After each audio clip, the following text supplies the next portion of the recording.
Wanda Diamond League season as the fourth installment heads to the Rabat, Morocco on Sunday. Having been officially listed amongst the participants to compete in the men's shot put event, the 32-year-old expectedly did not feature in the first three meetings of the season held in Yemen, China, on April the 26th, Shanghai also in China on May the 3rd, and in Doha, Qatar on May the 16th, as the men's shot put event was not on the lineup of his discipline. However, the Rabat Diamond League will allow the reigning African Games champion and two-time African Championship winner to assess his preparation and readiness for the World Athletic Championship set to be held in Tokyo, Japan in the month of September. Eberechi has been pitted against 11 other top athletes in the shot put event at the Rabat Diamond League, which will be happening in Morocco. So we see he is a champion, not a familiar foe.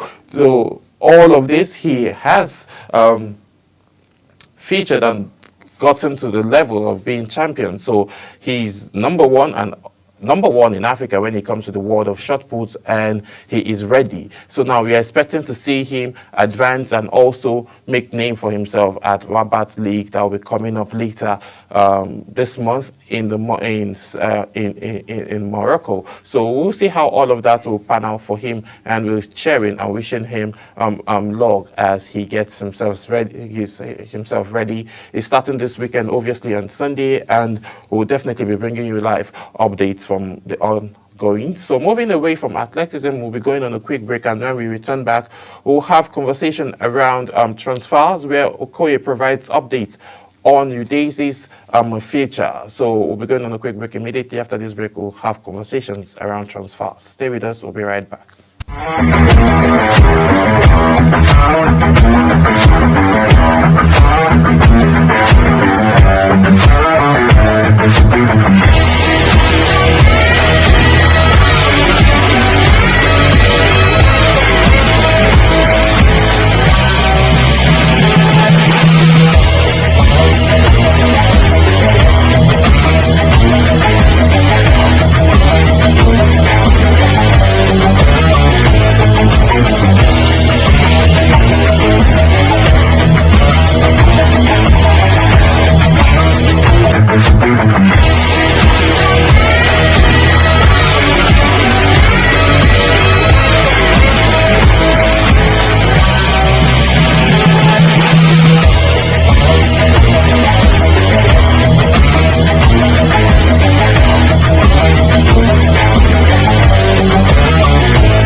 Thanks for staying with us. Now let's have conversations around transfer, and we're starting with our own very own Nigerian that is one of our best and good goalkeepers, arguably in the in Europe as we speak. Is being sorted by top flights in England. Talking about Maduka Okoye. Okoye provides updates on Udaise's future. Currently playing at Udaises, Maduka Okoye has provided an update on his future with the Serie A club. Udaises, the Nigerian international, was linked with a move to Serie A giant AC Milan last summer. The 25-year-old has also attracted interest of Premier League outfit Bournemouth. Okoye has been impressive between the sticks for the Zebras this season. The shot stopper has made 24 appearances for Carter's Ranji's side this campaign with 4 clean sheets to his name. He joined the club from Sky Bet Championship side Watford 2 years ago, and he has been phenomenal. He has been very, very phenomenal. And then wanting to come back now, this is a high chance for him. Bournemouth is obviously a very, very good side. Looking at Okoye now, based on the fact that he only appeared 24 times because he had injury worries, and when he wasn't playing. I think there was international break that he had to come back to play with the Super Eagles, and as well lined up with Stanley Nwabali for the Nigerian squad. So looking at this now, would he fit in England? I think he will. But he also, on the other note, says that he's happy with Udaises, he's happy with the country, he's happy with the fans, and then he would want to stay. But from the look of things now, his contract is coming to an end at this summer. So now, there's a high chance that it might be extended based on his performance, because playing in 24 appearances and he having an amazing clean sheet, not conceding so much, I think there might be a high chance for him to, get a contract extension. Or he also has an opportunity to either go to AC Milan or come back to the EPL, that's play with Bournemouth. So looking at all of this now, I think it's still going to be a win-win for him, but from what he said as a person, he is happy currently with his current club, and we'll see what the management decides afterwards, if he would remain as their number one shot stopper, or his time at Serie A with Udaises will be over. Maybe find themselves with AC Milan or any other team that would want to have him as their goalkeeper. Still talking transfers, Victor Osimhen in talks over Saudi Arabia move. Victor Osimhen is in talks over a move to Saudi Arabia. Al Hilal this summer, yes, Al Hilal is the team that is actually now in the mix of getting Victor Osimhen. Osimhen, who is spending the 2024-2025 season on loan at Galatasaray from Napoli, is expected to leave later on a permanent transfer at the end of the season. The 26-year-old has 75 million release clause in his contract that can be activated this summer. The clause is, however, not valid for clubs in Serie A, which means Juventus, who are also reportedly interested in the player, will have to pay more to sign him. According to French news outlet Foot Mercato, Al Hilal has already established the contact with Victor Osimhen's representatives. Al Hilal wants to bring in an established striker following Neymar's departure in January, and now they think Victor Osimhen is the man to have that job done. Is he the man to have that job done? Yes. Well, you saw what he did. We all saw what he did with Galatasaray, just coming in from loan from November and promising the fans that you all are going to be champions based on the fact that I'm here. You all are going to be champions. And he did that. He fulfilled his promise and also set and broke records, being the first black player, coming from loan to score 35 goals in a season. So this shows how great he is. And yet, he's just going into his peak. So release clause now is a problem. For Saudi Arabia, I don't think £75 million is a problem for them to pay, because obviously, oil money, you paid for Neymar. So why wouldn't you be able to pay for Victor Osimhen, who obviously Neymar is more expensive than Victor Osimhen. So looking at it now, Saudi Arabia has the money to pay them. They have the money to pay. Now, what we ask now, Manchester United, Chelsea, PSG, and also Barcelona do at this point. Now, not even forgetting Galatasaray, based on the fact that they said the man is not going anywhere. The fans in Galatasaray want Victor Osimhen to stay. All thanks to Victor Osimhen, Galatasaray now are in the Champions League. 2025-2026 season, they would be representing, in the Champions League, because they are the Turkish League champions, and automatically they are champions and they'll be in the Champions League. So now, talking about the elephant in the room, who will pay this money for this man? Because over 6 to 7 teams, I beg your pardon, are wanting his signature now. Who is willing to make the money? Who is willing to make the payment? So that's what the whole situation boils down to, because at the end of the day, Victor Osimhen is definitely going to make a move at the end of the summer. Either he remains at Galatasaray, because Napoli is obviously out of the picture. He did it in Napoli, helped them win the championship, and then came to Galatasaray on loan, and then also made that happen for them. So looking at this now, he's actually going to still win the Golden Boot in the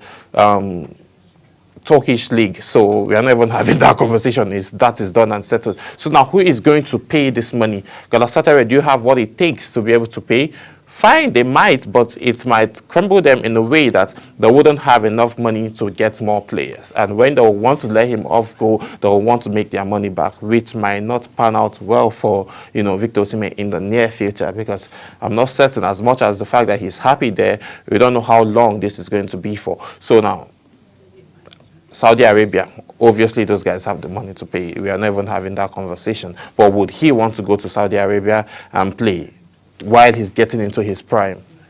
That's something I'm not certain about. Okay, Chelsea, are you willing to pay this money? Arsenal, Manchester United, now it's who wants him more, because now from the conversation we're having, no team in Serie A would be able to sign him. But on that note, Juventus are out of the picture.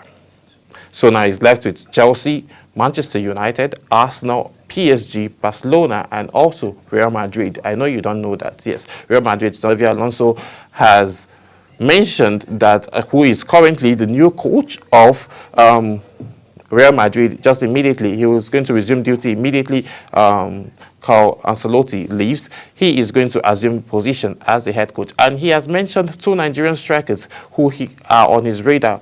He was just coaching Victor Boniface just now in Bayern Leverkusen, and now he wants Victor Osimhen. So these two strikers are on his radar. He might either, even that's talking about Victor Osimhen, he might even find himself in Real Madrid as, a player, and I'm certain he would want to do that, and he would want to be in the Santiago Bernabeu with all of those energies and see how all of the greats there, ranging from Rodri, Vinicius Junior, and Mbappe, would be able to get into the mix. But another thing I'm sure Victor Osimhen will look out for is playing time. No coach will bring a man like Victor Osimhen and keep him on the bench. That is very true, and that is very certain. But we'll see how it all pan out. The transfer windows are still, it's opening and it's very much open, and we'll see how all of this will pan out. So let's have quick conversations around basketball as excitement grows for the Tigers homecoming Abuja tournament. Yes, excitement, it's getting higher as Nigerian national women's team, the Tigers, and Nigerian Basketball Federation gear up for what will be one of the best basketball events ever held in Nigeria. For the first time ever, the multiple award-winning the Tigers will play on the national soil after winning 5 back-to-back Afro Basket Championship spearheaded by Nigerian WNBA coach Rina Wakama. The African champions will take on high-rising Togo and a yet-to-be-named team in Abuja from July the 18th to the 20th, 2025. The current team is huge, and seen as a bumper pack Nigerian women's team with several WNBA players as the team prepares to defend the title again. As part of the tournament in Nigeria, the players will help run women empowerment programs in the homecoming games, even as they hold basketball camps for up-and-coming stars in Abuja.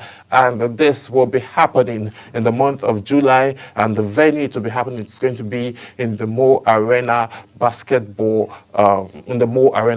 court, which is just not so far from here. So we'll see how all of this will pan out. This is very, very amazing for grassroots and up-and-coming, basketball players. We are going to see a whole lot of that.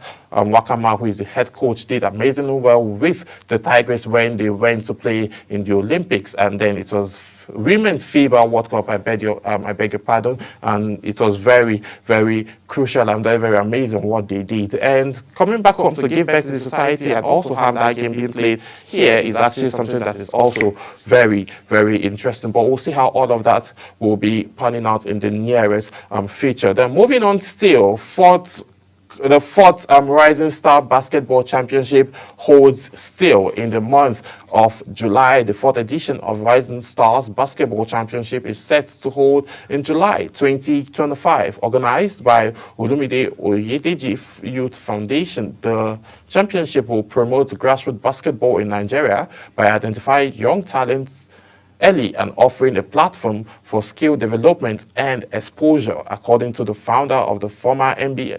player Olumide Oyedeji, the 2025 edition, will target on the 17 players nationwide. He revealed that the championship aims not only to improve players' technical abilities, but also instill discipline, teamwork, and leadership through structured training and mentorship. This year's edition will bring together some of the best young prospects from all regions of the country. Oyedeji said, "We are committed to using basketball to empower youths, promote education, and build future leaders on and off the court," which is the ideology of basketball all the way. So looking at this now, basketball is revolving and a whole lot of things will be happening. Still in the month of June, that means next month, in a couple of weeks, the playoffs of BAL competition will be starting off. Abuja City League playoffs will be starting off, and all of this will run all through the month of July. And in August, we'll have football back again, finally.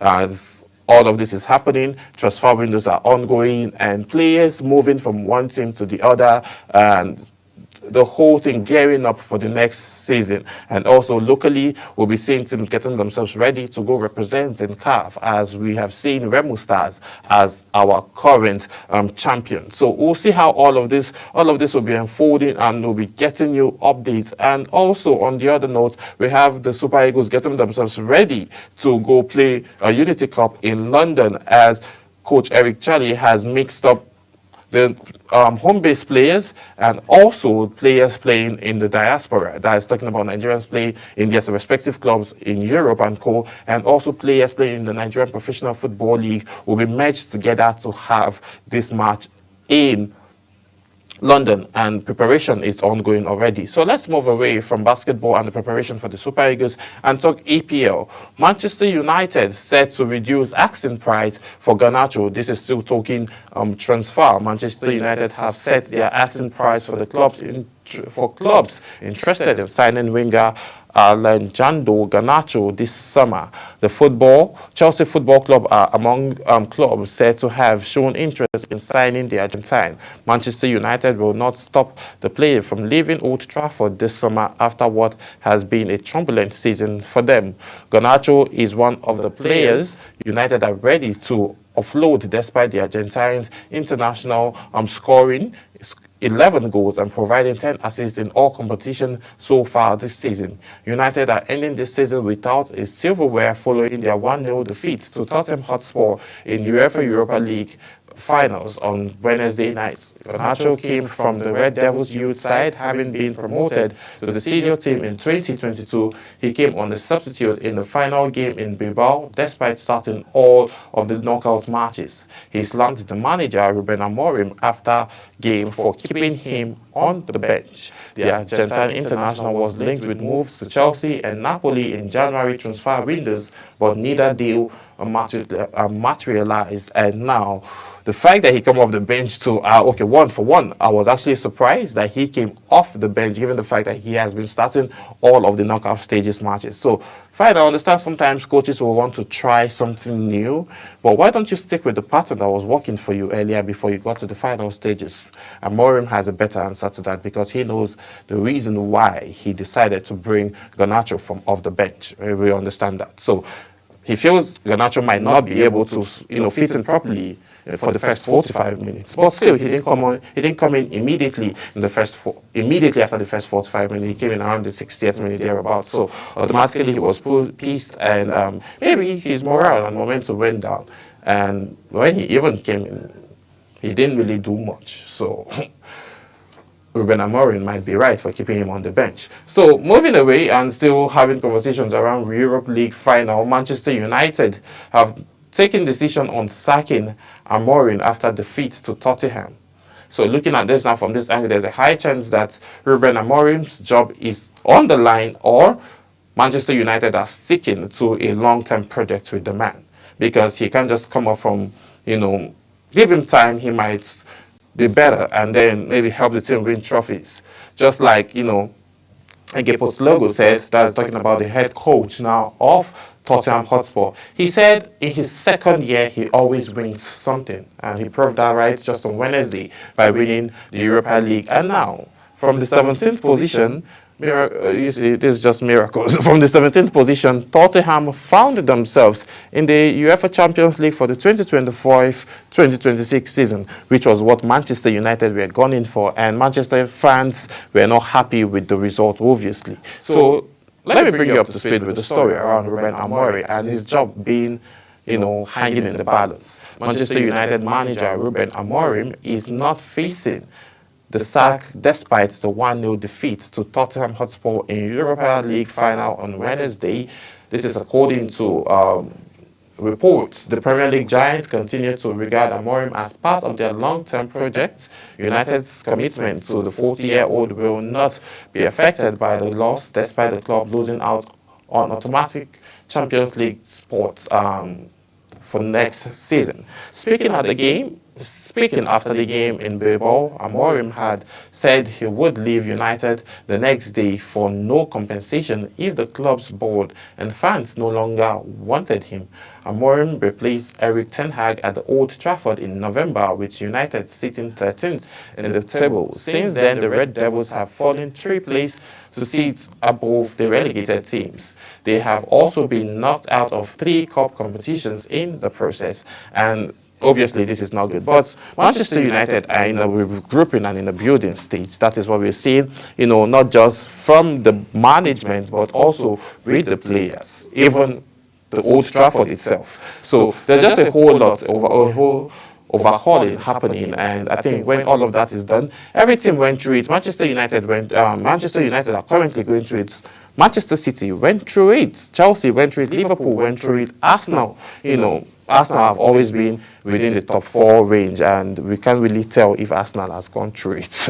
So let's see how this one. But for now, currently Manchester United are going through it, and then when they find it right, and like they rightly mentioned, Ruben Amorim is actually doing a good job, but he needs players. They need to buy more players in this transfer window, and also maybe have the likes of Marcus Rashford come back, who is actually doing so well with Aston Villa. So looking at all of these angles now, I think Ruben Amorim and the Manchester United squad and the management on board have a long-term goal on how to manage the whole thing.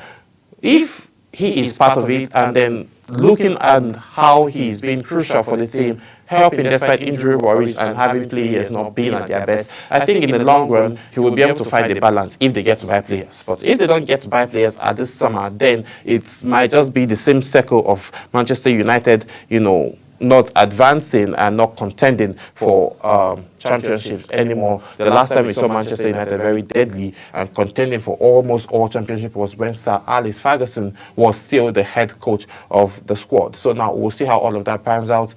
We saw how Erik ten Hag struggled to win the championship last time, the FA Cup against Manchester City, and now the trajectory is continuing. So let's see what would happen by next summer. If Manchester United would, find their feet in. So moving on, still talking EPL, I'm talking about transfers now. Mikel Arteta has something to say about Thomas Tuchel, and this is what he has to say.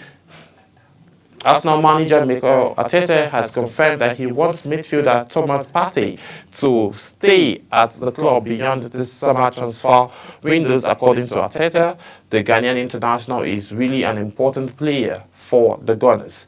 The Spain head spoke ahead of Arsenal's away Premier League final day feature against Southampton on Sunday. Arsenal manager Mikel Arteta has confirmed that he wants midfielder Thomas Partey to stay at the club beyond this summer transfer windows. According to Arteta, the Ghanaian international is very, very crucial for the team. And then looking at it now, looking at how crucial it is, we also saw what panned out between Real Madrid and Arsenal. Thomas Partey came in, though he had injury worries this season. He came in the game. He played a very crucial DM role. That's talking about defensive midfield role. That gave Declan Rice the avenue to be able to move around properly and, almost played like a three-man role in the game, and that helped them win the match. And then we've seen how crucial he has always been. That's talking about Thomas Partey. Whenever he's playing, he gets to have his midfielders should be more creative. That's talking about those playing number 8 position and number 10 position, while he sits back and plays his number 4 position. So this, when he's there, there's this confidence that they have in the midfield, just more especially, there's this confidence that Odegaard and Declan Rice have in that midfield, that they would be able to, like, okay, even if I lose this ball, I know this man will be able to be at the back to cover it up. So I was talking about Thomas Partey. So Thomas Partey now is very crucial. And given the fact that they'll be playing their final match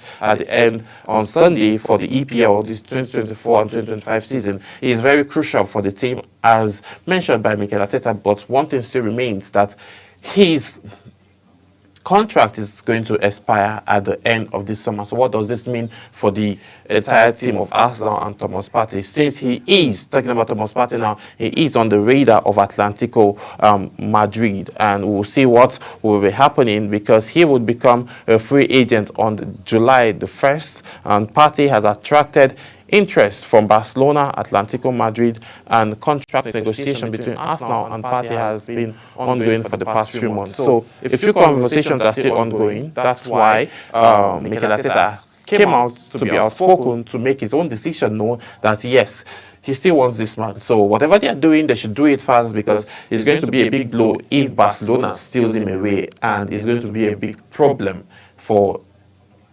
teams next season if Partey finds himself in Barcelona and sits in deep in that defensive midfield. Then Yamal, Rafinha, and every other person will get to shine so much more, and Barcelona will be a very, very big problem come next season if they have Thomas Partey added to their mix. So moving on, still talking basketball, rather football, and going to La Liga right now.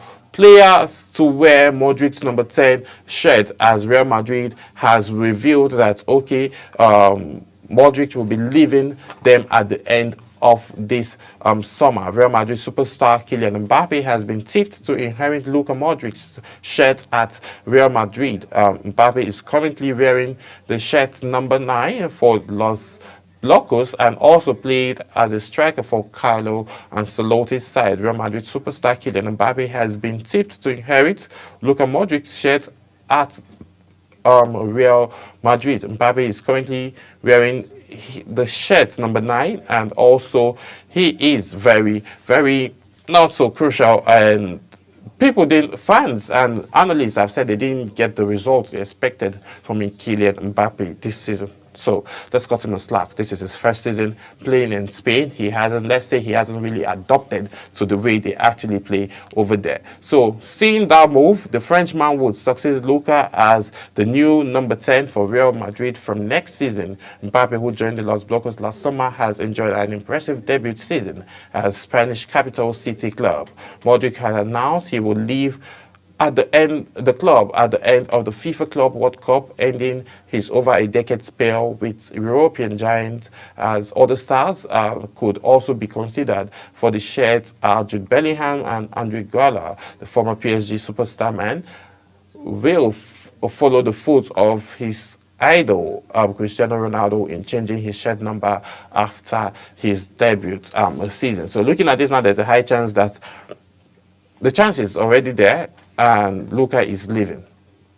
So we'll see what will happen, the jersey who it will go to. And Luka, while he was there in Real Madrid, he won a total of 26 trophies and 6 UEFA League championship, and then still as a Real Madrid player he won the Ballon d'Or moving from Tottenham, and then he has been there ever since then. So he's just great of a player, and we're very, very happy, and for me, I'm wishing him congratulations, and hoping he finds a team. Given the fact he's 39, maybe go to Saudi Arabia and retire, or go to the Chinese league, or maybe he can just call it a quit for football. In his words, he said the time that he wished never come has come, and he has to make a move. So it's almost time for retirement for Luka Modric, and then we'll see what will happen if he does retire after this game on Saturday, or he would see, move forward with his career in a different club spell. So we'll see how all of that pans out, and I want to say a very big thank you to all of our viewers for tuning in and watching